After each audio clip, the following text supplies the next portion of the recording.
En la semana 69 será quitada la vida al Mesías. Y ahí presenta un gran acontecimiento. Un príncipe destruirá la ciudad.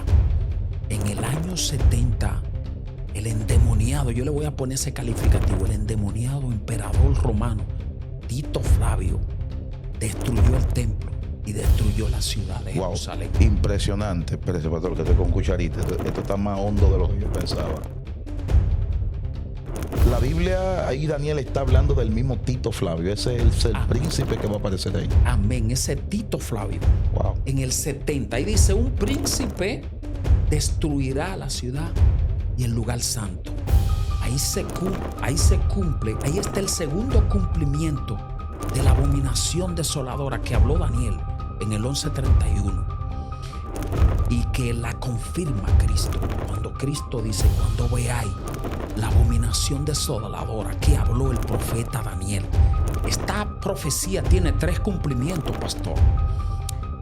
Primer cumplimiento de esta abominación desoladora es cuando el endemoniado, yo le pongo ese calificativo por lo malos que fueron, el endemoniado emperador Antíoco Epifanes. Otro diablo más. Otro diablo más. Esto como en el año 63 a.C. Este hombre tomó un cerdo, un animal abominable para los judíos, y lo sacrificó en el altar, en el templo que ya hablamos que construyeron, ¿verdad? Porque recuerden que un primer templo edificado por Salomón fue destruido por Nabucodonosor, y cuando regresan del exilio construyen el templo.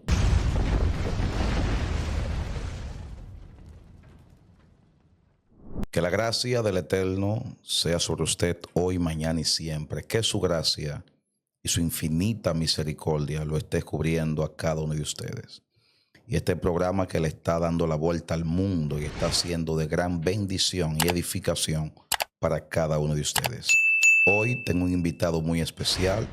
Hoy está con nosotros el ministro reverendo Miguel Guzmán, la cual estaremos hablando un tema muy importante, las 70 semanas de Daniel, desglosada como usted nunca lo había escuchado. Pero antes de entrar en materia, voy a permitir que salude al pueblo y bendiga al pueblo. ¿Cómo está usted, amado pastor? Amén, amado. Dios te bendiga. Dios bendiga esta audiencia que nos sigue a través de este ministerio. Amén. Este altar televisivo, ¿verdad? Amén. Qué bueno es el Señor. Me gozo de estar aquí con ustedes. Y nada, estamos aquí para hablar de lo que nos apasiona, la palabra de Dios, la palabra revelada de Dios a la humanidad. Amén. Qué bendición. Es un honor tenerle aquí, amado. Bueno, antes de hablar de las 70 semanas de Daniel, que hay muchos detalles y muchas cosas profundas que hablar, me gustaría saber y que el pueblo sepa quién era Daniel. Amén, amado. Excelente pregunta. Daniel es uno de los profetas del exilio, lo que se conoce como profeta exílico. A raíz del exilio, los profetas empezaron a caracterizarse por profeta pre-exilio, del exilio y post-exilio. Entonces Daniel fue de los cautivos cuando se produce la invasión de Babilonia a los judíos en el 538. Entonces en esa deportación viene Daniel y permanece en Babilonia desde los tiempos de los reyes babilónicos Nabucodonosor y Belsasar hasta llegar Ciro, que es el rey escogido por Dios para dar regreso al pueblo. Entonces Daniel fue un profeta del exilio. Impresionante desglosación, un profeta del exilio, la cual llegó muy joven, pastor. Amén. Uno de los, así como fue Isaías, que estuvo un ministerio profético amplio, extenso, así fue Daniel. Daniel permaneció los 70 años de cautiverio. Ya murió al final del regreso de los exiliados, ¿verdad? Pero Daniel, que llegó poco menos de 20 años allá y durar los 70 años del exilio. Ya ustedes pueden sumar la edad que tenía Daniel al final del reinado persa, ¿verdad? Que vamos a hablar un poquito ahorita en el desglose de la semana. ¿Por qué ellos inician el cautiverio en el imperio babilónico y el regreso se produce con el imperio medo-persa? Impresionante cómo llegó, bueno, de todos los judíos que fueron cautivos, uno de los más sobresalientes, Daniel y su acompañante. Amén. Y cómo Daniel puede crecer en medio de un cautiverio. Amén. La fidelidad de este hombre y la fidelidad en un hombre de Dios lo marca sin importar las circunstancias y las adversidades. Israel en el cautiverio cayó en una crisis espiritual. Fíjate que uno de los salmos, cuando ellos venían de la cautividad, expresa: y los que nos llevaban cautivos nos pedían que cantáramos. Tremendo. Y nosotros expresábamos: ¿y cómo cantaremos? Alabanza de Sión, de la tierra santa en tierra extraña. Y dice: y allí colgamos nuestras arpas. O sea, la pasión, el amor, la fe se le cayó a este pueblo.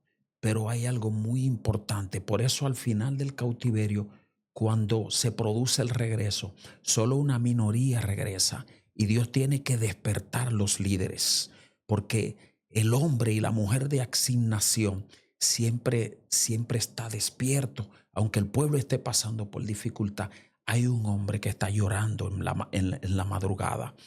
Por eso, al producirse el regreso del exilio, la Biblia expresa al principio de Esdras: y despertó Dios el espíritu de la casa paterna. Tuvo Dios que despertar los profetas, los sacerdotes, porque el pueblo común había caído en una crisis espiritual y ya en la esclavitud. Imagínate si cuando estamos en una pequeña dificultad tenemos crisis espiritual. Imagínate una esclavitud. Entonces Daniel tenía esa difícil tarea de profetizar en un exilio. No es como hoy que profetizamos en iglesia llena de gente gozoso, ¿verdad? Y congreso para aquí, congreso para allá. Era profetizar a los exiliados, a gente que ya no querían saber de un Dios que le permitió caer cautivo, aunque fue por su pecado, ¿verdad? Es impresionante estos tópicos que usted está dando. Esa crisis que cayó el pueblo por causa de su propia desobediencia. Que cae y es cautiverio, es llevado cautivo a Babilonia. Hay mucha tela por donde cortar, pero este hombre vio mucha visión extraña. Yo tengo dos hombres que para mí, a pesar de que estaban dimensionados, el profeta Ezequiel, el profeta Daniel, son los que más visiones raras y extrañas, pero como Daniel creo que hay pocos profetas que han tenido visión. Y precisamente ambos profetas del exilio les tocó esa difícil tarea de profetizar en el exilio. De hecho, en las iglesias utilizan mucho, perdóname que toque a Ezequiel, que no es el tema, pero en las iglesias mencionan mucho la mitad fuego y mitad resplandor.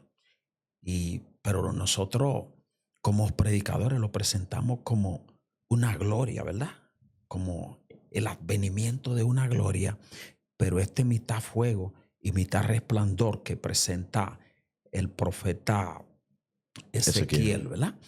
Está presentando un pueblo que aún poseyendo la gloria divina no la pudo aprovechar. Pero mitad fuego, mitad resplandor es que aunque ellos menospreciaron la gloria de Dios, pero Dios no se apartará de ello. La misericordia de Dios permaneció aún en el exilio. Ellos habían perdido la fe, la fuerza en el exilio, pero había una promesa. Y más tarde hablaremos de esto, porque ellos cayeron en el cautiverio, pero estaba profetizado que aunque tu destierro fuere hasta los últimos confines de la tierra, de allá yo te recogeré con gran misericordia y te traeré. Es decir que Esa es la bendición del Dios que nosotros le servimos, ¿verdad? Que aunque nosotros permanezcamos infieles, Él Él permanece. permanece fiel, pero no nos puede dejar sin castigo. Ahí está el gran asunto. No nos puede dejar Sin disciplina. sin El disciplina. padre que ama. Al hijo castiga. Sí. Eso es así. Tremendo, tremendo. Para entrar en materia, ¿con qué se come esto, distinguido pastor? ¿Cómo las 70 semanas? ¿Por qué Dios le habla de esto a Daniel? ¿A qué se debe? ¿Por qué causa? Bien, Daniel, como hombre preocupado por su pueblo, entra en un proceso de consagración. Para irnos al contexto, ¿verdad? ¿Cómo surgen las 70 semanas? Daniel entra en un proceso de consagración porque está preocupado, porque estaba profetizado en el libro de Jeremías que ellos iban a ser cautivos, iban a caer en cautiverio. Sabe que Israel se dividió en dos reinos a raíz de la muerte de Salomón: reino del norte y reino del sur. Reino del norte cayeron cautivos en el 722 por el imperio asirio. Eso es lo que los estudiosos le llaman la desaparición de las 10 tribus, porque entonces no se vuelve a hablar más del reino del norte y de esas 10 tribus. Entonces el remanente de la promesa, Judá, cae cautivo por el imperio babilónico en el 586. Son transportados desde Judá hasta Babilonia por Nabucodonosor. Entonces, pero está la profecía que eran 70 años. En 70 años ya había profetizado Jeremías que volverían otra vez de la cautividad. Y Daniel está observando que se ha cumplido el tiempo. Se ha cumplido el tiempo del regreso del cautiverio y permanecen en esclavitud. Como hombre que ama, que le duele la obra del Señor, se dispuso interceder y orar y presentar los pecados de la nación, porque llegó la hora, pero no hemos regresado del cautiverio. Es entonces donde se produce una de las batallas espirituales más intensas que encontramos en el texto sagrado, porque inmediatamente el texto nos enseña que inmediatamente Daniel dispuso su corazón para orar y para interceder por esa preocupación que tenía. De los cielos fue dada la orden, porque al momento que tú te dispones, ya en la disposición del corazón del hombre, ya el cielo está abierto. Antes de Daniel entrar en ayuno y oración, porque el ángel luego le dice: desde el momento en que dispusiste tu corazón, fue dada la orden. Ahora llegó la orden, pero hay un trabajo que le toca al ser humano. El cielo abrió, pero ahora te toca la parte tuya.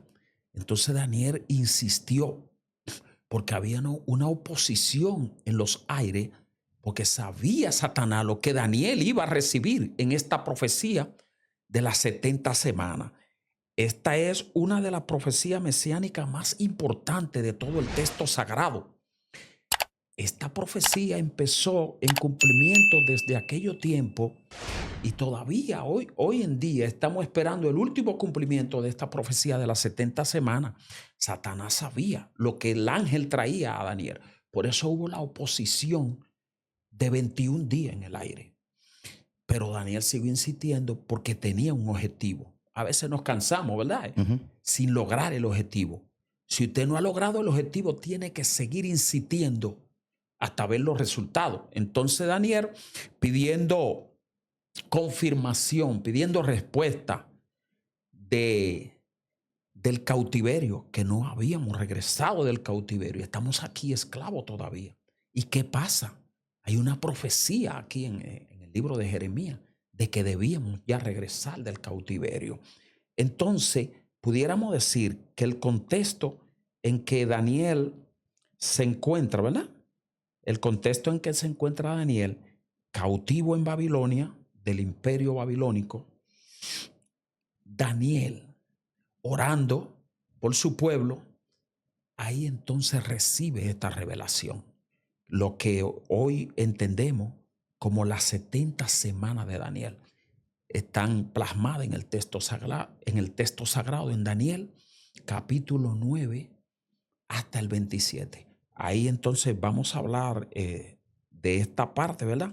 La profecía de las 70 semanas. Entonces Yes. el ángel, cuando, debido a la insistencia de Daniel, entonces a los 21 días enviaron refuerzo, como dicen, enviaron refuerzo para que Daniel recibiera la respuesta. Y entonces es donde Daniel recibe esta profecía de las 70 semanas. Las 70 semanas, amado, esto son semanas de años. Son semanas de años. Cuando usted habla de las 70 semanas, 70 por 7, 70 por 7, esto nos da 490 años. Entonces, los estudios teológicos que se han hecho acerca de este tema, se entiende que en el reloj crono, el reloj que utilizamos los seres humanos, ¿verdad?, que mide hora, minuto, noche, estación, años, en el reloj crono se han cumplido 483 años. Y queda una semana por cumplirse que vamos a estar detallando. Actualmente, atención país, atención producción. Pastor, 70 por 7, 490, y usted dice que falta una semana por cumplirse. Que falta una semana por cumplirse, que esta semana entra en el reloj Cairo. El reloj Cairo es el reloj que es el reloj divino, ¿verdad? El reloj de Dios, donde ya los seres humanos no conocemos qué hora es en el reloj de Dios, aunque nos dejó señales. Como no hay señales, como no hay día y hora específico, entonces nos dejó señales y son las guías que nosotros tenemos para conocer qué hora es en el reloj de Dios. Y yo le aseguro, amado pastor, que en el reloj de Dios es casi la medianoche. Está a punto de acontecer el mayor acontecimiento esperado. Y es que en el cielo den la orden y aparezca en las nubes, en los aires, como te he establecido, el deseado de las naciones, dando cumplimiento al inicio de esta semana que está en el reloj Cairo de Dios. Entonces, amado, para continuar con esta parte, decíamos que esta semana está dividida y debemos entonces entender la división de esta semana. Ejemplo, cuando en Daniel 9, 23 al 27, ¿verdad?, cuando el ángel aparece a dar respuesta a la preocupación de Daniel. Y entonces vamos a leer textualmente, ¿verdad?, para que podamos, ustedes sepan que estamos hablando por la palabra, lo que la palabra enseña. Entonces vamos a ir analizando lo que dice el texto sagrado, ¿verdad? Daniel 9, 23 al 27. Al principio de tu ruego fue dada la orden, y yo he venido para enseñártela, porque tú eres muy amado. Entiende pues la orden y entiende la visión. 70 semanas están determinadas sobre tu pueblo, sobre tu santa ciudad, para terminar la prevaricación y poner fin al pecado y expiar la iniquidad, para traer justicia perdurable, sellar la visión y la profecía y ungir al santo de los santos. Sabes pues y entiende que desde la salida de la orden para restaurar y edificar a Jerusalén hasta el Mesías príncipe habrán 7 semanas y 62 semanas. Se volverá a edificar la plaza y el muro en tiempo angustioso. Vamos a explicar esta parte inmediatamente. El ángel, al dar la profecía a Daniel, le habla de una orden que fue dada. ¿Qué orden fue dada? Hablábamos al principio que inmediatamente Daniel propuso en su corazón humillarse por la preocupación que tenía del regreso del cautiverio. En el cielo, el decreto divino, la orden para que los exiliados regresaran, dando cumplimiento a la profecía dada por Jeremías. Entonces, ¿y qué es la orden? Porque estamos hablando que están cautivos de un imperio que no conoce a Jehová, no conoce a Dios. ¿Y qué es dada la orden cuando en el cielo dan la orden? Hasta el diablo tiene que obedecer. Amén. Porque nada está fuera del control del soberano. Entonces, la orden, amado, son los decretos emitidos por los reyes medos persas. Este regreso no se produce durante los imperios babilónicos, Nabucodonosor y Belsasar, que no escucharon la voz de Dios.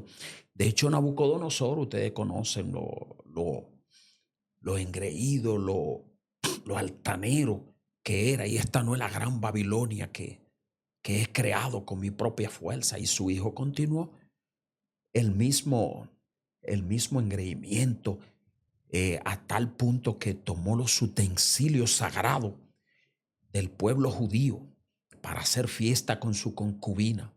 Entonces ahí ustedes conocen el dedo y la sentencia de Dios que apareció en la pared. Mene, mene, tekel, upasin, ha sido pesado en balanza y tu reino es traspasado. Esa misma noche hubo una unión de los medos y los persas y tumbaron el gobierno, el imperio babilónico, dando muerte al rey Belsasar. Es en ese imperio que escuchó la voz de Dios. De hecho, este Ciro que da el decreto, la orden que estamos hablando que aparece aquí en el verso 23 y 24 de Daniel 9, 23 al 24, desde que dispusiste tu corazón fue dada la orden. La orden es esa autorización para que ellos dieran el decreto del regreso del pueblo. Este Ciro que recibe la voz de Dios, de hecho Dios, el Señor le llama a mi siervo en el libro de Isaías. ¿Y por qué mi siervo si es un rey pagano?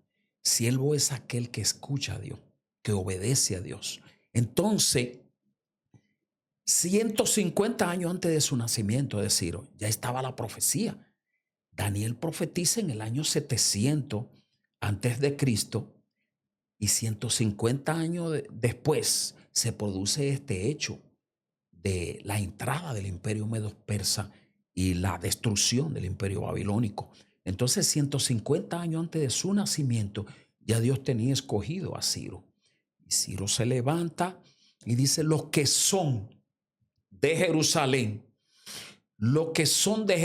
porque el Dios del cielo me ha hablado, para que ustedes vayan y edifiquen casa a Jehová en Jerusalén. Pero había un problema, pastor. ¿Cuál era el problema, amado? El pueblo de Israel, al llegar Ciro, nosotros creemos que eran esclavos. A la llegada de Ciro, el imperio medo-persa prácticamente es abolida esa esclavitud que tenían los babilónicos. Porque entonces Ciro y el imperio medo-persa lo que establecen con Israel: vamos a darle tierra a ustedes. Un pueblo que era esclavo, que trabajaba sin pago alguno. Vamos a darle tierra a ustedes. La mitad de lo que ustedes produzcan es de ustedes y la mitad es del Estado. Israel siendo tierra bendita. No deje que un judío le ponga la mano a algo, porque si se la puso, eso es de bendición. Israel siendo tierra bendita, nación escogida por Dios, se enriqueció en el exilio. Wow. Y trayéndolo a estos tiempos, cualquier israelita que ya no era esclavo, ya era socio del gobierno, cualquier israelita tenía un carro del año, vamos a decir una carroza del año, ¿verdad? En ese tiempo tenía buena casa, enriqueció Israel. Y los muros en Israel estaban destruidos. Los muros significan la soberanía de un pueblo. Un pueblo está sin muro, está sin soberanía. Cualquiera entra, saquea y hace lo que quiere allí. El templo estaba destruido. El templo simboliza su devoción, su Dios. Vamos a decir, su Dios estaba destruido para ellos. No tenemos templo. No tenemos templo. Su Dios, Su defensa. su defensa estaba destruida. Entonces esta gente enriquecieron en el exilio con esa nueva metodología, ese nuevo método de Ciro, enriquecieron. Y cuando llega la orden para el regreso del cautiverio, aun siendo un decreto del rey, la gente que se habían enriquecido no hicieron caso a ese llamado. Los que son de Jerusalén, vayan a Jerusalén de nuevo, edifiquen casa, porque el Dios del cielo me ha mandado a que le edifiquemos casa en Judá, y déle en oro, y déle en plata, y déle lo que ellos necesiten para edificar la casa de Jehová. Pero el pueblo estaba enriquecido. Y usted iba a ir a levantar muro allá a Israel. Usted iba a ir a enfrentarse a Sanbalá, Tobía y Gesem el árabe allá. Cuando hablamos de Sanbalá, Tobía y Gesem el árabe, recuérdate que cuando fueron cautivos, fueron tomados los hombres y las mujeres que estaban en plenitud de condición y que servían para un oficio en el imperio. Pero los que estaban enfermitos, los niños, los cojos, los tuertos, los mancos, la gente que no iba a ser productivo para el imperio babilónico, fueron dejados allá. Por eso cuando llegan donde Nehemías, en ese cuarto decreto, que aunque teológicamente dicen que hay 3 decretos, pero hay 4 decretos, porque hay una confirmación del decreto que más tarde vamos a señalar. Entonces, al llegar allá a donde Nehemías, quizá me estoy adelantando en esta parte, pero haciendo un avance de lo que vamos a hablar. Al llegar donde Nehemías, le dijeron el pueblo, los muros están derribados y el pueblo que ha quedado allí está en gran afrenta. Sanbalá, Tobía y Gesem el árabe y otros más esclavizaron al pueblo que quedó allí y lo tenían trabajando para ellos, cobrándole impuestos. De hecho, había unos de ellos que vivía dentro del templo y desde ahí hacía las cobranzas de impuestos y tenía esclavizado al pueblo. Entonces, volver allá a edificar el muro cuando estamos cómodos aquí. Una pregunta, distinguido pastor, esto está súper bueno. ¿Son contemporáneos Daniel y Nehemías? Daniel y Nehemías, el que se levanta el copero. El copero, sí. No, se entiende que ya Daniel, para los tiempos de Nehemías, había desaparecido físicamente. Ya porque Daniel se sitúa la muerte de Daniel en el reinado de Ciro. Después de Ciro viene Darío y Artajerjes, que es donde Nehemías está como copero en acción. Está como copero. Si ya había pasado ese tiempo, sí. Entonces, amado, es dada la orden y vienen los decretos, ¿verdad? Fueron 4 decretos. Siempre la gente dice que fueron 3, porque Ciro da el decreto para que regrese el pueblo. Solo 50,000 regresaron con Zorobabel. Zorobabel era un líder entre ellos, entre el pueblo. Y por eso te hablaba de que despertó Dios. Eso está a principio de Esdras. Y despertó Dios el espíritu de la casa paterna. Lo más fácil es despertar un hombre con asignación y con ministerio, porque ese hombre tiene un compromiso que el mismo llamado le reclama. Entonces tuvo Dios que despertar los líderes, porque el pueblo estaba en crisis espiritual. Solo 50,000 regresaron. Wow. Con Zorobabel. Entonces regresan allí con gran dificultad, empiezan a edificar el templo. Hay oposición de esa gente que estaban viviendo del pueblo allí. Entonces es donde viene la problemática, que hasta lograron detener la construcción. Entonces luego aparece el siguiente decreto, que es el decreto de Darío. El decreto de Darío para el regreso de los exiliados, porque Darío encontró el decreto de Ciro y como no se había construido el templo, entonces revisa y dice, ¿y qué es lo que está pasando? Este decreto no se le ha dado fiel cumplimiento. Entonces Darío da un segundo decreto. Ahí es donde la gente dice que el mismo decreto de Ciro, porque lo que hace es que se cumpla lo que Ciro había decretado, ¿verdad?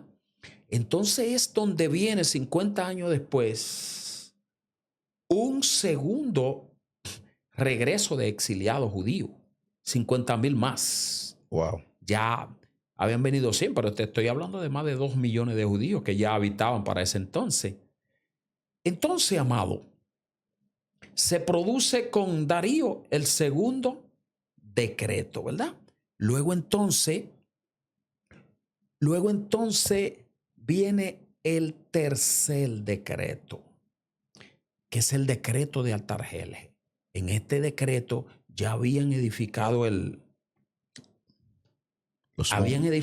templo, los muros fue Nehemías, habían edificado el templo. Entonces, en este tercer decreto, que es el que decreta Artajerjes, regresa Esdras. Eso está en el libro de Esdras. La historia, regresa Esdras, sacerdote, escriba, intérprete de la ley, regresa con un grupo de 50,000 exiliados con un objetivo. Regresa Esdras. Esdras regresa con el objetivo de restablecer la ley de Dios. Estaba el templo, pero ahora necesitan un hombre, un sacerdote, un escriba, un intérprete de la ley. De hecho, Esdras es el recopilador del Antiguo Testamento. Entonces Esdras regresa con un grupo de 50,000 más. Luego se produce un cuarto decreto, que es el decreto de Artajerjes en los tiempos de Nehemías, ser copero. Entonces, está edificado el templo, pero los muros están caídos. Y una preguntita, mi pastor. ¿Por qué 4 decretos? ¿Por qué tanta oposición para poder llegar a levantar todo? Sí, fue bastante difícil, porque es la naturaleza del evangelio, ¿verdad? Pero tiene que ver también con la rebeldía del pueblo, con el alineamiento del pueblo. Sí, el pueblo pagó por su desobediencia, ¿verdad? El pueblo falló delante del Señor, fueron cautivos, pero ahora llegan al exilio y por lo que te hablaba de la facilidad que le dio Ciro, se enriquecen. Y como todos conocemos, amado, no es que la prosperidad es mala, pero a veces hay muchas cosas y muchos compromisos que se olvidan cuando nos acomodamos. Por eso, amado, nosotros debemos quitarnos el sombrero delante de Nehemías, porque Nehemías, como copero del rey, estaba cómodo. Estaba en el palacio sirviendo, ¿verdad? Y disculpe, pero eso es impresionante, amado. Esto está bueno. Yo creo que vamos a tener que hacer una segunda y tercera parte porque hay mucha tela por donde cortar la vida de Daniel. Pero siguiendo ahí, me impresiona Nehemías, amado, porque Nehemías no se le apareció un ángel, no vio una visión. Hay gente que están en nuestra iglesia, como pastores que somos, sabemos, están esperando un movimiento, un ángel, un querubín, un serafín. ¿Qué motiva a Nehemías? La necesidad del pueblo. Hay cosas que Dios no tiene que hablártela, hay cosas que tú le estás mirando. Una pintura, una rejilla, un bombillo. Hay necesidades. Entonces hay gente que están esperando que un ángel le hable cuando están viendo con sus ojos la necesidad. Entonces, Nehemías no tuvo una visión de ultratumba, vio la necesidad. Y como usted decía, estando cómodo como copero, era un trabajo peligroso porque si había un veneno, moría el primero. Perfecto. Pero un trabajo también de gran estima. De gran estima. De hecho, se entristeció en gran manera. Yes. Y tú cómodo, como copero del rey, humanamente, ¿qué te va a preocupar? A que los muros de Israel están derribados y que el pueblo que está allí está en gran afrenta. De hecho, Nehemías no no es originalmente nacido en Judá, en Jerusalén, sino descendiente, ¿verdad? Pero se preocupó.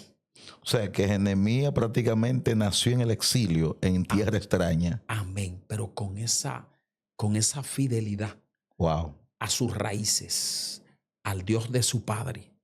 Y entonces por eso él dice que se entristeció en gran manera. Eso es lo que necesitamos hoy, pastor. Sí. Hombres y mujeres preocupados por la obra del Señor. Dios. Hombres que la obra los devele. Estoy apuntando, pastor. Amén.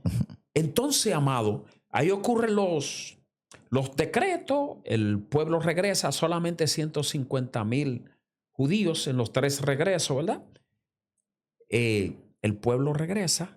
Entonces vamos a seguir con la parte de las 70 semanas. Ya sabemos que las 70 semanas está dividida 7 semanas desde el momento del decreto, desde el momento de la profecía, ¿verdad? Hasta culminar con la reparación del muro, el levantamiento del muro. Hay 7 semanas. Y si multiplicamos 7 semanas, ¿verdad? 7 por 7, eso da 49. 49 años. Entonces, ahí mismo viene otra división, que desde la construcción del muro hasta la muerte del Mesías vendrían 62 semanas. Y si sumamos 7 del decreto a la construcción del muro y 62 hasta llegar al Mesías, que es lo que está explicando en el verso 24, ¿verdad? Suman 69 semanas. Lo que hablamos, esas se han cumplido al pie de la letra. Las 69. No sé si tiene la Biblia por ahí, ministro. Sí, para que tú me ayudes con la lectura. Claro que sí, la tengo aquí. Sí, para que no me traicione el aparatito con poca carga. Entonces, ahora sitúate, ministro, que vamos a echarte pleito entre los dos ahora mismo. Sitúate en el capítulo 9, verso 26, para que demos explicación acerca de esta. Ya estábamos en el contexto, ¿verdad? De dónde nacen estas semanas. Ahora entramos directamente ya. 9:26, ¿qué dice? Perfecto. Atención país, atención producción. Daniel capítulo 9, versículo 26. Y después de las 62 semanas se quitará la vida al Mesías, mas no por sí. Y el pueblo de un príncipe que ha de venir destruirá la ciudad y el santuario. Y su fin será con inundación. Y hasta el fin de la guerra durarán las devastaciones. Amén. Vamos a explicarle esa parte. Entonces, después de la 62 más 7 que hay al principio, ¿verdad? En la semana 69 será quitada la vida al Mesías. Y ahí presenta un gran acontecimiento. Un príncipe destruirá la ciudad. En el año 70, el endemoniado, yo le voy a poner ese calificativo, el endemoniado emperador romano, Tito Flavio, destruyó el templo y destruyó la ciudad de Jerusalén. Impresionante. Pero ese pastor, que estoy con cucharita. Esto está más hondo de lo que yo pensaba. La Biblia, ahí Daniel está hablando del mismo Tito Flavio. Ese es el príncipe que va a aparecer ahí. Amén. Ese Tito Flavio. Wow. En el 70. Ahí dice, un príncipe destruirá la ciudad y el lugar santo. Ahí se cumple, ahí está el segundo cumplimiento de la abominación desoladora que habló Daniel en el 11:31 y que la confirma Cristo. Cuando Cristo dice, cuando veáis la abominación desoladora que habló el profeta Daniel. Esta profecía tiene 3 cumplimientos, pastor. Primer cumplimiento de esta abominación desoladora es cuando el endemoniado, yo le pongo ese calificativo por lo malos que fueron, el endemoniado emperador Antíoco Epífanes. Otro diablo más. Otro diablo más. Esto como en el año 63 antes de Cristo. Este hombre tomó un cerdo, un animal abominable para los judíos y lo sacrificó en el altar, en el templo que ya hablamos que construyeron, ¿verdad? Porque recuerden que un primer templo edificado por Salomón fue destruido por Nabucodonosor. Y cuando regresan del exilio, construyen el templo donde Antíoco Epífanes hace el sacrificio de un cerdo. Pero eso fue algo, una aberración de alto nivel, porque un cerdo para un judío es un asunto de una aberración. Amén. Esto provocó un levantamiento del pueblo judío, lo que se conoce como la rebelión de los macabeos. Se sublevaron contra el imperio y tumbaron el imperio por esa aberración. Eso fue una guerra como de fe, como de indignación, ¿verdad? Un cerdo en el altar. Y fue tan grande la fe más fuerte que la fuerza física. Wow, repita eso. La fe es más fuerte que la fuerza física. Este pequeño pueblo en la esclavitud, pero atentaron contra su soberanía espiritual, contra su Dios, contra lo que ellos creen. Destruir el templo del judío, eso tiene un significado, porque esa es la representación de Dios para ellos. Entonces ahí hubo la rebelión de los macabeos, primer cumplimiento. Segundo cumplimiento, aquí está el que leíste en Daniel 9:26, ¿verdad? Un príncipe destruirá la ciudad y el santuario. Tito Flavio, emperador romano, en el año 70 después de Cristo, después de la muerte de Cristo, destruye el santuario, el templo. De hecho, esto había sido profetizado. Cuando los judíos y los discípulos le presentaron al Señor el templo, lo precioso que era, le dijeron: ves este lugar, el templo reconstruido, ¿verdad? El que ya hablamos hace poco.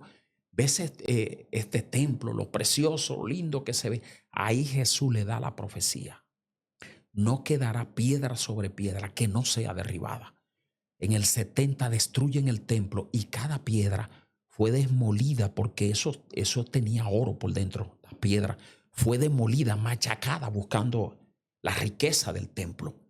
Entonces, ahí hay otra profecía. Es el segundo cumplimiento de la abominación, ¿verdad? La destrucción de ese templo. Y el tercero, vamos a entrar más adelante, que es cuando el anticristo se coloca en el templo y pide que le adoren. Es la tercera abominación desoladora que habló el profeta Daniel.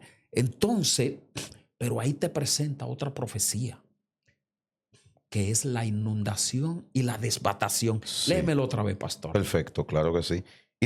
Y después de las 62 semanas se quitará la vida al Mesías, mas no por sí. Y el pueblo de un príncipe que ha de venir destruirá la ciudad y el santuario, y su fin será con inundación. Y hasta el fin de la guerra durarán las devastaciones. Amén. Esta profecía se cumplió al pie de la letra. De hecho, esto estaba profetizado. Esto estaba profetizado por el Señor. Esa inundación y esa desbatación es que a raíz de la destrucción del templo y la ciudad de Jerusalén inició una tenaz persecución. Inició una tenaz persecución hacia el pueblo judío. Israel tuvo que dejar su tierra y esparcirse por todo el mundo. Pero nada es casualidad. Todo está plasmado en un plan divino. Wow. Recuerda que en el pacto abrahámico hay una profecía que dice: tu descendencia será como las estrellas y como la arena del mar, y en ti serán benditas todas las naciones de la tierra. Cuando este pueblo, con la revelación de Dios, el pueblo judío es esparcido por toda la tierra, iban regando esa semilla en ellos. De hecho, aquí llegaron muchos judíos. 1936, Trujillo abrió la puerta para que entraran judíos. Aquí hay un secreto ministerial que no sabemos. Esta es la gran protección que tiene este país. Y la gente dice: pero venía un ciclón a acabar con todo y se desvió. Hay una promesa. El que te bendice, Dios, será bendito. Yes. Y el que te maldiga será maldito. Trujillo, aunque era un diablo, pero abrió la puerta. 1936. entraron varias embarcaciones de judíos que lo estaban persiguiendo porque hubo una tenaz persecución, porque había una profecía por el desprecio al Mesías. Está el lamento de Jesús sobre Jerusalén. Se paró frente a Jerusalén y profetizó esa desbatación que ocurrió, ¿verdad? Y dice: Jerusalén, Jerusalén, tú que matas a los profetas y a los que te son enviados apedrea. ¿Cuántas veces quise juntarte como la gallina junta sus polluelos debajo de sus alas y no lo quisisteis? Aquí viene la gran profecía. De cierto os digo, que no me veréis hasta que no diga bendito el que viene en el nombre del Señor.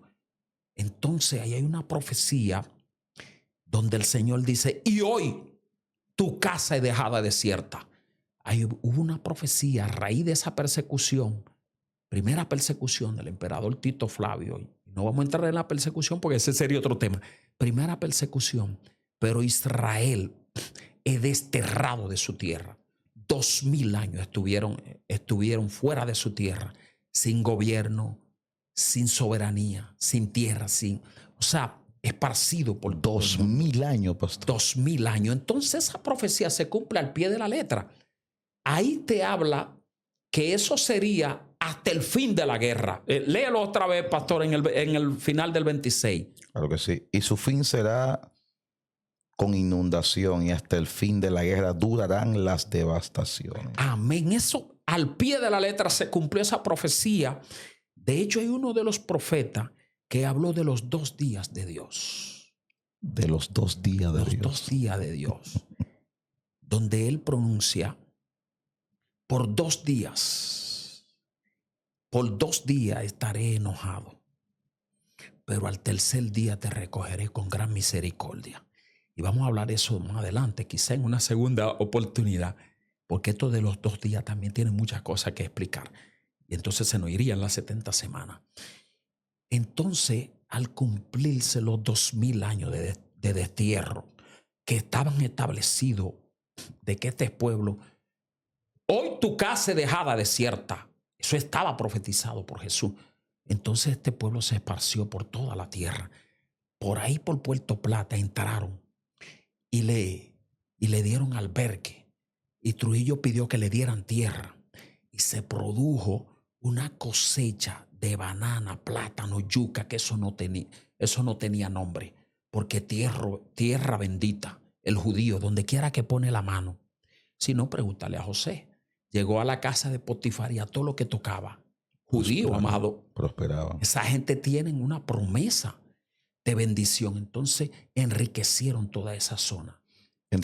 Según escuché, no sé si es cierto, usted me diría que una parte entró por Punta Cana, lo que se conoce. Amén. ¿Eso es cierto? Amén. Entraron, sí, una parte, tanto por acá como allá por la playa Sosúa. La playa Sosúa. De hecho, muchos han determinado que el término Sosúa es un término judío, ¿verdad? Un término hebreo. Y ellos, al entrar allá en la playa Sosúa, se arrodillaron frente a la playa, según los historiadores, y bendijeron esta nación, dando cumplimiento a lo escrito. My God. El que te bendiga será bendito.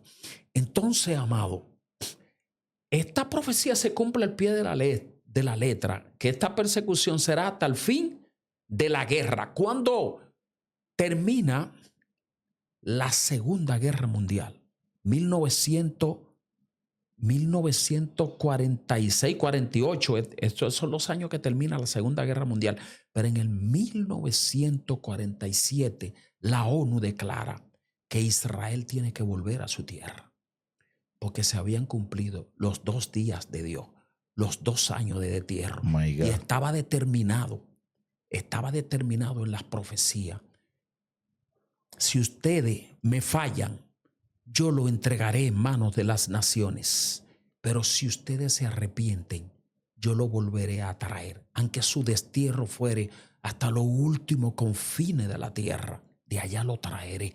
Estaba todo profetizado, amado. Entonces, en 1947, la ONU declara a Israel como Estado soberano para volver a su tierra. Entonces, esta profecía dice hasta el fin de la guerra. Al finalizar la Segunda Guerra Mundial, Israel es declarado soberano y se le declara que tienen que volver a sus tierras y darle espacio allí. Entonces, en 1948 es donde se produce el regreso de Israel hasta el fin de la guerra, como ahí mismo dice, hasta el fin de la guerra. Pero había un problema. Todas las tierras estaban ocupadas. Todos los en ese entorno de Medio Oriente, los árabes y todas esas naciones habían ocupado todo el espacio. Wow. Por eso es que Israel nunca ha dejado de pelear por territorio, porque hay una promesa del espacio que pertenece a Israel. Y se levantó un libertador judío, David Ben-Gurión, porque entonces estaba establecido que regresen. La ONU lo aprobó, pero no había espacio para el judío. Todo estaba ocupado. Y David Ben-Gurión se levantó amparado en las promesas escritas ahí. Y dice, el Señor le dijo a Josué, todo lo que pisare la planta de vuestros pies será vuestro territorio. Y se lo marcó. Desde el gran río Éufrates hasta el río Jordán. Se le marcó el territorio y ese hombre se levantó amparado en esa promesa. O sea que no hay si Dios lo dijo, se va a cumplir. Y se levantó con un grupito de exiliados judíos, muertos de hambre, sin armamento, a reclamar una tierra que estaba ocupada. Pero se había cumplido ya el tiempo. Y no fue, amado, y no fue decisión humana. Dios había determinado que tenían que regresar. Y se levantaron con ese líder, David Ben-Gurión. De hecho, está ahí en las investigaciones. La gente lo puede buscar en las redes sociales. La famosa guerra de los 6 días. Israel luchó con 22 países árabes porque no querían a Israel ahí. Fíjate que Israel, como pueblo escogido de Dios, es odiado en Medio Oriente. Cuando iban a edificar el muro, que dijeron, vienen estos débiles a edificar de nuevo aquí. Sabían que Israel, como pueblo escogido, era un pueblo peligroso. Y que Israel en fidelidad había que tenerle miedo. Israel peleó 6 días. Y usted me dirá, ¿y qué fue lo que peleó? Ya esas 22 naciones árabes con tanque de guerra, con metralladora, con aviones de guerra. Y que tenía un pueblo que viene del exilio arrimado, que estaba esparcido en diferentes naciones. Y que hubo un llamado de la ONU, que vengan los judíos, pero no hay espacio para los judíos. Los judíos tuvieron que pelear por su terreno. En 6 días destruyeron 22 países árabes. Y tú me dirás, ¿y cómo? ¿Con qué armadura? ¿Con tirapiedra? No, la mano de Dios estaba ahí. Ahí caían aviones, como si Israel estuviera lanzando misiles, cohetes a esos aviones. Eso era una guerra espiritual. Dios. El Dios del cielo determinó que se cumplían los dos días de enojo. Y como se cumplían los 2 días de enojo, este pueblo tenía que regresar. Entonces, ministro, entraríamos ahí a 9:27, el cumplimiento de la semana número 70, que está en el versículo, sí, en el mismo 9. Sí, 9:27. Ahí entramos en la semana número 70. Ya dijimos que es una semana profética, está en el reloj divino, el reloj Cairo, y se cumplieron las 69 semanas. Con esto que acabamos de explicar, ¿verdad? El regreso de Israel, la muerte del Mesías. Entonces, solo estamos esperando el cumplimiento de la semana número 70, que todas las escuelas de pensamiento teológico coinciden que es el tiempo de los 7 años de la gran tribulación. My God. Y muchos preguntan, y yo sé que aquí se ha hablado de eso, ¿estará la iglesia ahí en esa semana número 70? ¿Qué usted opina? La iglesia, amado, estará 7 años de boda en el cielo cuando se manifieste el anticristo y la gran tribulación. La Biblia así lo enseña, aunque hay varios pensamientos teológicos, ¿verdad? Y respetamos todo. Ahora, si tú ese usted, en la parte que usted cree, a mí me gusta más la que el texto sagrado me apoya. Está el pre, el durante y después. Es decir, hay una línea de pensamiento que entiende que la iglesia será levantada antes de la gran tribulación, de la manifestación del anticristo. Otros creen que a la mitad, los tribulacionistas.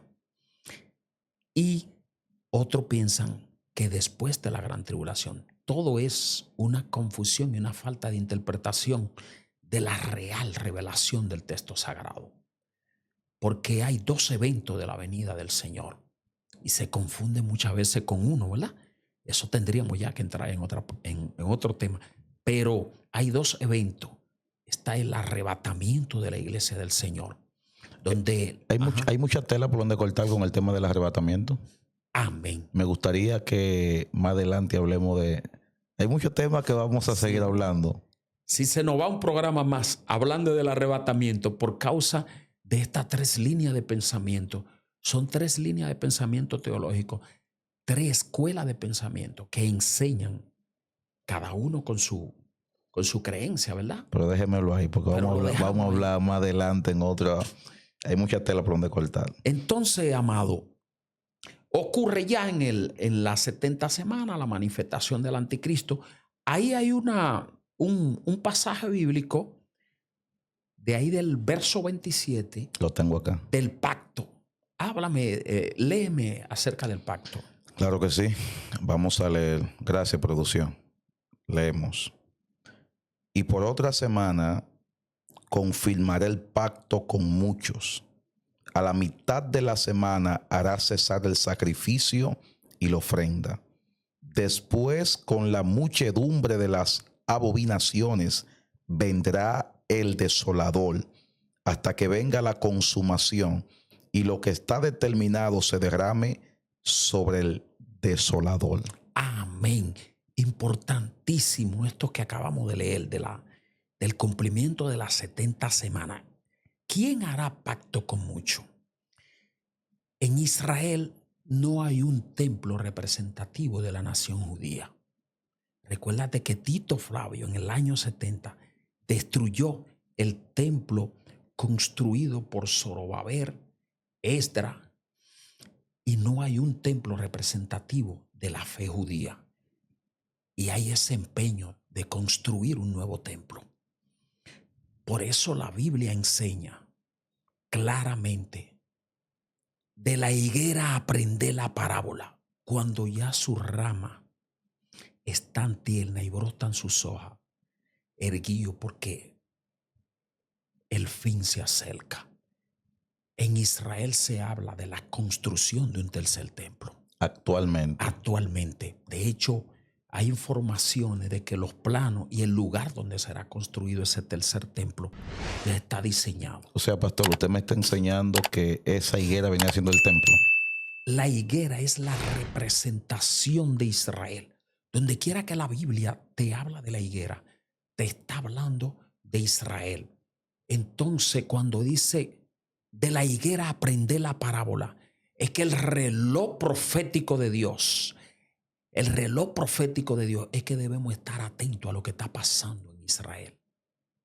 Porque Israel son las agujas del reloj profético de Dios. O sea, amado pastor, tienen el terreno, tienen los planos, automáticamente se comienza a construir. Eso significa de que el fin... Eso marca el fin de nuestros tiempos. Cristo viene ya. Amén. De hecho, está el terreno, están los planos. ¿Y qué falta? El dinero. Por eso ahí dice, y hará pacto. Y hará pacto con mucho, ¿verdad? ¿Verdad? Leíste, ¿verdad? Sí. y por otra semana confirmará el pacto con muchos. La mitad de la semana hará cesar el sacrificio y la ofrenda. Después, con la muchedumbre de las abominaciones, vendrá el desolador. Esa intención de construir ese templo, Israel, porque las demás naciones tienen templos representativos. En Roma hay un templo representativo. Hay mequitas en diferentes partes del mundo. Israel no tiene un templo que represente su fe, su religión, y ese empeño por construir ese tercer templo. Entonces vendrá el anticristo y ofrecerá los recursos y financiará la obra. Financiará la obra. Israel, con ese deseo, esa buena intención que tiene. Cuando hablo de Israel, no estoy hablando de la iglesia, porque en Israel está el judaísmo como religión y está la iglesia del Señor. Entonces, amado, hará pacto y se construirá el templo. Entonces a la mitad de la semana, 3 años y medio, se romperá ese pacto. Porque la Biblia nos enseña, 2 Tesalonicenses 2:4, nos enseña que se sentará, el anticristo se sentará en ese templo. Él lo construyó con su dinero, se sentará. Y ellos que habían hecho pacto y que con buena intención pensaban que iban a presentar su sacrificio sacerdotal, entonces se sentará el anticristo y pedirá que le adore. Entonces el judío abrirá los ojos y dirá, oh, ¿y con quién es que hemos hecho pacto?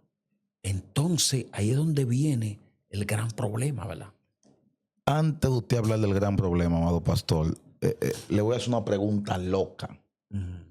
Y que lo que están escuchando, si está escrito y está diciendo todo ahí en la Biblia y usted lo está repitiendo, el pueblo mejor no abre los ojos y dice, espérate, pero está escrito, no podemos.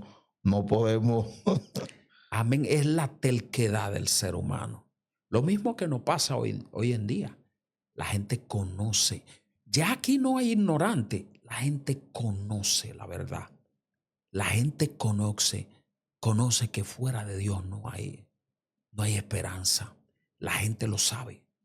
Pero nosotros cogemos lucha como pastores para ganarnos un alma. Porque la Biblia enseña que el Dios de este siglo ha cegado el entendimiento de los hombres para que la luz de Cristo no les resplandezca. Hay gente que, aún viendo las cosas, pero tienen una venda espiritual que no le deja abrir el entendimiento a la realidad. Y el judío estudia mucho y conoce. Pero cuando la gente se encierra y dice, la Biblia dice esto, pero yo creo esto. Por eso, amado, hay que apegarse a la real interpretación del texto sagrado. Yo le invito, amado, perdóname, pastor, si promuevo aquí. Yo le invito, amado, estamos preparando teólogo bíblico para el trabajo ministerial. Acabamos de graduar 45 el sábado pasado. Yo le invito porque a final de mes estaríamos abriendo nuevamente las inscripciones, porque son tiempos que hay que conocer la real interpretación de la palabra de Dios y mantener, amado, nuestra intimidad, nuestra integridad, nuestra fidelidad a Dios, porque estamos viviendo unos tiempos difíciles. Aquí en este canal hay 300,000 y pico de personas, casi 400,000. Si alguien quiere hacerlo de forma virtual, claro que sí, esto está abierto para ser de bendición. Si alguien quiere hacerlo de forma virtual, usted también imparte la clase de forma virtual. Amén. De hecho, es virtual el trabajo que venimos haciendo. Entonces, al final, cuando culminemos, usted va a dar su número de teléfono. Le aseguro que lo van a llamar. Prepare ese teléfono y le van a llamar su número de teléfono y los detalles y cómo lo consiguen en la red. Y al final vamos a darle esos detalles para que lo estén llamando y toda la gente lo va a llamar, porque tú estás sin desperdicio y la gente va a querer que usted venga una vez más acá. Amén. Entonces, pastor, nos quedan 5 minutos para la última semana. Entonces, ahí leíste, pastor, en en 9:27, ¿verdad? Ujú. Hará pacto, a la mitad del pacto, pues el pueblo abrirá los ojos, porque lo primero que dice ahí, hará cesar el sacrificio. El sacerdocio judío será sacado del templo y empezarán a funcionar los sacerdotes satánicos. Entonces el pueblo va a abrir los ojos, hará cesar el sacrificio. Y entonces por eso ahí te habla de un desolador. Ahí viene la segunda etapa de la manifestación de este gobierno satánico. Entonces ya en la primera etapa engañó, su trabajo era engañar. En la segunda etapa ya va a establecer su autoridad. No, ya hay que hacer lo que yo diga. Va a establecer su autoridad. Entonces ahí menciona algo que, aunque sería en la segunda parte de hablar del arrebatamiento de la iglesia, pero ahí menciona algo. Y vendrá la consumación. He ahí el segundo regreso de Cristo, donde pondrá su pie en el monte de los olivos al final de la gran tribulación. De forma figurada o de forma física real. De forma literal, pastor. Literal. Porque en el arrebatamiento, 1 Tesalonicenses 4:16, el Señor mismo con voz de mando, con voz de arcángel, descenderá del cielo y los muertos en Cristo resucitarán primero y los que estemos, ¿verdad?, les recibiremos en el aire. Será un recibimiento en el aire. Pero entonces, aquí al final de la consumación, en su segundo regreso, que viene ya a detener ese gobierno del anticristo, en su segundo regreso, entonces pondrá su pie en el monte de los olivos. Y eso lo vamos a tratar ya en un tema más adelante. Bueno, sé que no hemos llegado al arrebatamiento todavía, pero hay una confusión y yo tengo que sentarme, tengo que quitarme el traje de pastor y sentarme como el que está viendo y hacer la pregunta como el que está viendo, como el televidente. Lo recibiremos en el aire, según lo que nos han enseñado. Amén. Si el que está piloteando un avión está en comunión, se fue. Se fue. El avión chocó. El avión quedó sin conductor. Va a haber una catástrofe. Amén. Por entonces, se fueron. Muchos ni cuenta se van a dar. Por entonces hay otro texto que dice, y todo ojo lo verá. Entonces, ¿qué paralelismo? Amén. Ahí es donde en el otro programa entraríamos en los arrebatamientos, pero te doy la respuesta, ¿verdad? Hay un arrebatamiento de la iglesia para recibirlo en el aire. Nos iremos con el Señor. Ya Él había dicho, me voy pues, Juan 14, ¿verdad? Me voy pues a preparar morada y vendré y me tomaré a mí mismo. Ese término, me tomaré a mí mismo, es que Él viene a buscar gente que caminen como Él, que se parezcan a Él, que actúen como Él, conforme al reino, y me tomaré a mí mismo. Y entonces ustedes estarán donde yo esté. Pero eso es en el aire. Esa es la diferencia de los dos eventos. Recibiremos en el aire. Y allí solo la iglesia del Señor conocerá el acontecimiento que va a ocurrir. Aunque, por lógica, el ser humano, si alguien no ve a Alexis Jambier, ya no está aquí, ya no está en la iglesia que pastorea. ¿Y qué es lo que está pasando? Y no ve los hermanos de la iglesia. Dice, algo extraño ha pasado. El convertido que vendía allí en la ferretería, no lo veo. El caos que habrá. Mencionaba los pilotos sin conductor, las guaguas sin conductor, este caos que habrá. Entonces la gente va a entrar en sí. Pero donde todo ojo le verá es en el segundo evento, el que hablábamos ahí. Ya.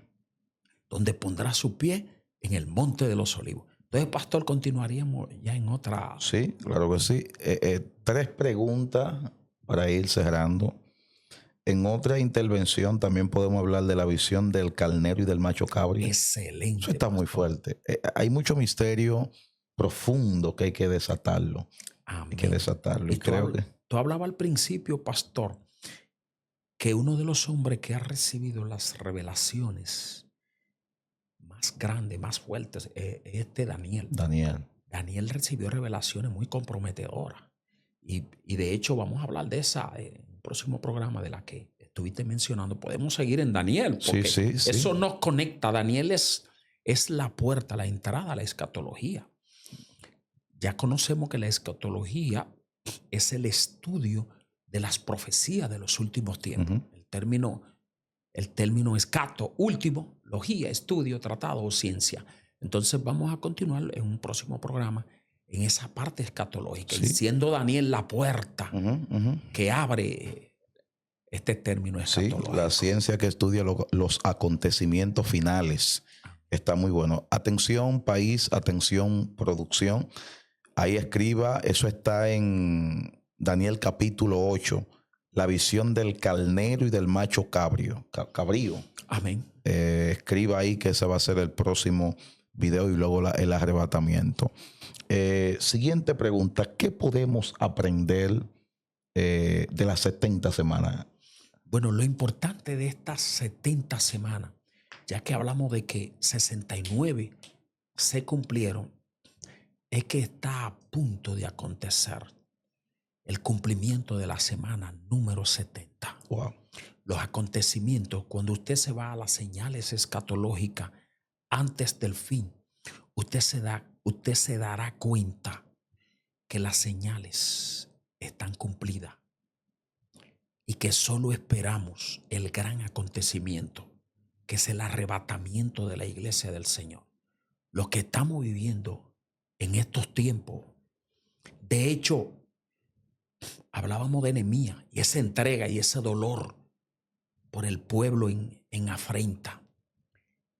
Esa parte se está perdiendo en estos tiempos. Y una de las señales escatológicas es el surgimiento de la apostasía, donde mi corazón se desconecte al propósito, la asignación y la misión que Dios ha puesto sobre mí por buscar prebenda de este. Y no es malo. Queremos los bienes, la riqueza, pero todo que esté plasmado en el plan divino. No que mi intención esté por encima, mi ambición esté por encima del llamado y de la asignación que Dios ha puesto sobre nuestras vidas. Eso no se negocia, varón. Eso no tiene precio. Porque lo que Dios tiene para nosotros vale más que todas las cosas de este mundo. Esto es pasajero. Esto pasará. Última pregunta. ¿Cristo viene? Amén. Estamos esperando. Y como está establecido que no hay fecha específica, de hecho ni los ángeles la conocen, pero las señales que nos dejó, al estudiar estas señales, están cumplidas todas al pie de la letra. En cualquier momento nos vamos de esta tierra. Entonces, ¿qué necesitamos? Vivir cada día como que hoy ocurrirá el arrebatamiento de la iglesia. Mantener la fidelidad. Y un consejo, amado. Este es un tiempo, yo sé, que Dios ha determinado bendecir los hombres y mujeres de Dios que predican y ministran. Pero no venda este evangelio. De hecho, eso sería ya otro tema. De hecho, está establecido en la segunda carta de Pedro que si Dios no perdonó a los ángeles que pecaron, no va a perdonar tampoco a los comerciantes de la fe. Después vamos a definir eso con punto y coma. Esto aquí es suyo.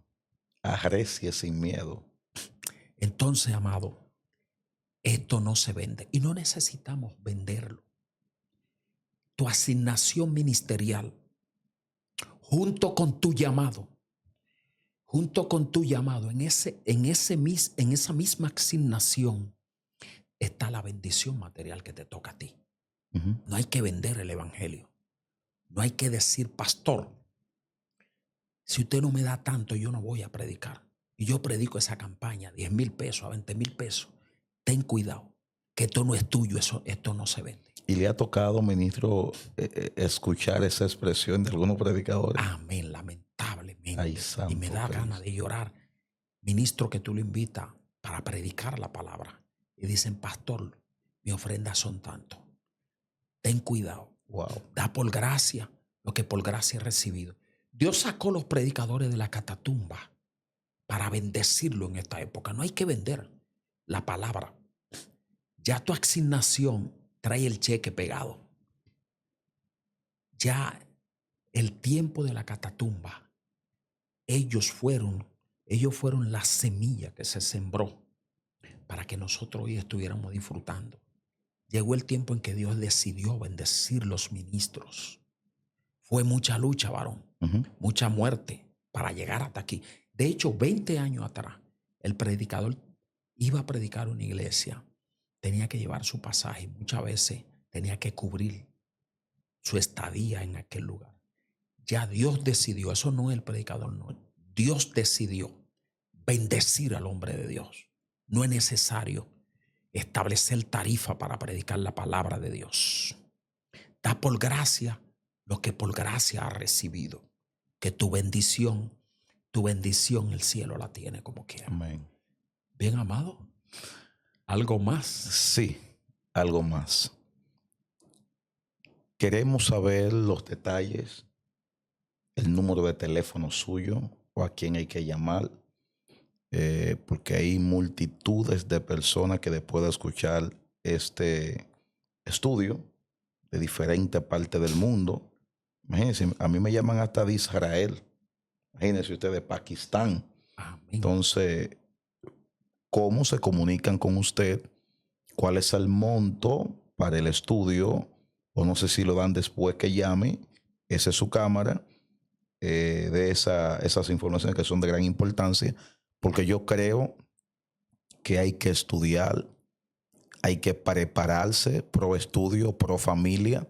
Estoy totalmente convencido que un ministro, mientras más preparado esté, más efectividad puede tener en el ministerio. Por eso hay tanto disparate. Y discúlpenme, que hoy en día se habla desde el altar y la gente cree que es profundo y es hondo, y eso es barrabasada. Es importante tener un pleno conocimiento de la sana doctrina. De la sana doctrina. Entonces, dé los detalles, amado pastor, para que la gente lo llame y se inscriba. Amén, amado. Bien, estamos preparando ministros, predicadores y hermanos amantes del conocimiento de la palabra de Dios, para conocer la real interpretación del texto sagrado. Estamos presidiendo la Escuela de Teología Bíblica Online, El Buen Samaritano. Nuestro contacto es 809-671-4795. Pastor Miguel Guzmán Villeta. Estos son tiempos que hay que conocer la palabra de Dios, porque hay muchas confusiones y usted debe saber filtrar todo lo que se está diciendo y todo lo que se está hablando. Repite el número de teléfono +1 desde el exterior. Amén. +1-809-671-4795. Pastor Miguel Guzmán Villeta. Así que prepare ese teléfono, pastor, que hay un corre-corre a partir de que subamos ese video. Gracias por estar con nosotros, pastor. Es un honor. Amén. Hemos sido bendecidos. Amén. Y este es el inicio de algo grande que se aproxima, que yo creo que esto es de Dios, porque el mundo tiene que escuchar el depósito que Dios ha puesto a usted. A veces por mucho tiempo hemos estado, no voy a decir estancado, pero en el anonimato. Y creo que llegó el tiempo de Dios sacarle del anonimato. Amén. Siento esta palabra en mi espíritu para usted. Creo que viene un tiempo de honra, un tiempo de refrigerio, un tiempo de bendición para su ministerio, de crecimiento en todo el sentido de la palabra. Entonces yo creo que esta plataforma será uno de los canales, y de aquí vienen muchas invitaciones a otras plataformas, donde el mundo lo va a escuchar y va a ser edificado y lo va a llamar. Hay un texto, creo que Isaías, no recuerdo bien, que dice: gente de diferentes naciones, de otras naciones te llamarán, te bendecirán, del este, del norte, del oeste. Y todo el que sienta bendecir al pastor, con lo que Dios ponga en su corazón. Ahí ya él dio el número. Ubíquelo, llámalo, bendígale. Yo creo en la honra y bendecir a los hombres de Dios. Gracias, pastor, por esa humildad y decir presente aquí. Es un honor. Amén, ministro. Ha sido de gran bendición para mí. La honra es mía Amén. de estar aquí con ustedes y me gozo. Ya desde ya tengo el compromiso de seguir orando por esta Amén. plataforma, porque esto es un canal de bendición que Dios establece para salvación de miles de vidas. Eso es así. Seguimos trabajando con el proyecto que tenemos, ayudando a los necesitados. Ahí estamos en la casa que le estamos haciendo a Dulce María. Este proyecto de realizar y construir 20 casas. Esta es la casa número 2 que estamos haciendo para Dulce María, una señora que tiene 8 hijos. Y aquí estamos ya en el tema del empañete, que ya terminamos. Estamos entrando lo que es ya la torta está terminada. Tengo que hacer otro video. Por ahí vamos trabajando con el tema de las rejillas y el tema también pintura y cerámica. Hemos avanzado mucho, pastor, en 2 meses hemos llegado hasta acá, como pueden ver, y seguimos trabajando. Tenemos una fundación también donde ayudamos a 3.500 niños de la calle y siempre estamos trabajando. Y doy gracias a toda la gente linda que apoyan este ministerio sin pensarlo, que están siempre activos y pendientes. Ahí vamos en este proyecto, la Casa de Dulce María. Creemos que a final de este mes de mayo le estamos entregando, inaugurándola para entregársela a esa linda mujer de Dios, Dulce María. Ahí está el número del CELE. Toda la gente que siguen apoyando puede mandar su colaboración al 443-570-3768. Ahí está el número del Banco BHD y el Banco Banreserva. Ahí usted puede hacer su aporte para seguir avanzando. 20 casas. Esta es la segunda. La primera se construyó, se entregó y seguimos en la segunda. No podemos pasar a la tercera si no se termina la segunda. Así que estamos dándole duro para seguir bendiciendo a los más necesitados. Gracias a todos por estar desde el principio y recibir este maná que viene del cielo. Dios le bendiga y Dios le guarde, y recuerde que seguimos caminando con Dios. CCD. Bendiciones.